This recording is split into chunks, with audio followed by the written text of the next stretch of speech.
আসসালামু আলাইকুম সুপ্রিয় শিক্ষার্থী বন্ধুরা, আমি আজকে আলোচনা করতেছি নবম শ্রেণীর বাংলা বইয়ের সাহিত্যপুরী সাহিত্যলিখি যে ষষ্ঠ অধ্যায়টি আছে সেই ষষ্ঠ অধ্যায়ের 6.1.4 যে ছকটি দেওয়া আছে সেই ছকটি নিয়ে।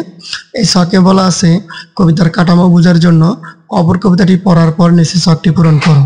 প্রথমে কলামের জিজ্ঞাসাবাদগুলোর জবাবে দ্বিতীয় কলামের লেখো। এই কাজের জন্য সহপাঠীদের সঙ্গে আলোচনা করো। তো আমরা একটা টেবল দেখতে পাচ্ছি, এরকম টেবলের মধ্যে পাঠ্য বই থেকে অনুপ্রাসের একটা উদাহরণ দিতে হবে এবং কেন সেটা অনুপ্রাস লিখতে হবে, উপমার উদাহরণ দিতে হবে, লয়ের প্রকৃতি এবং ছন্দের ধরনটা লিখতে হবে। তো আমি একটি নমুনা সমাধান করে রাখছি। যদি আমরা সমাধানের দিকে তাকাই দেখবো অনুপ্রাসের উদাহরণ হিসেবে লিখে রাখছি যে কত শত মিলে দিশে। তো আমরা জানি যে শেষের যদি শব্দগুলো মিল থাকে তখন আমরা এটাকে অনুপ্রাস বলি। তাহলে ব্যঞ্জনধ্বনি অনুপ্রাস আছে এখানে কত শত মিলে দিশে। এবং পুনরাবৃত্তির অনুপ্রাস হিসাবে এখানে লেখা আছে সারা বাড়ি ভরি এত সোনা মোর ছড়িয়ে গেল কারা। তাহলে এখানে এই ঢয় শূন্য আর এখানে হচ্ছে র, এই দুটার পুনরাবৃত্তি ঘটেছে এখানে।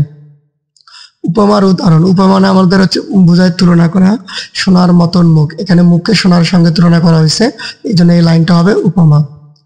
আর এখানে যে ছন্দের প্রকৃতিটা ছিল এই ছন্দের প্রকৃতিটা হচ্ছে মধ্যম প্রকৃতির। ছন্দের ধরন এটা হচ্ছে কবিতাটি মাত্রাবৃত্ত ছন্দে লেখা।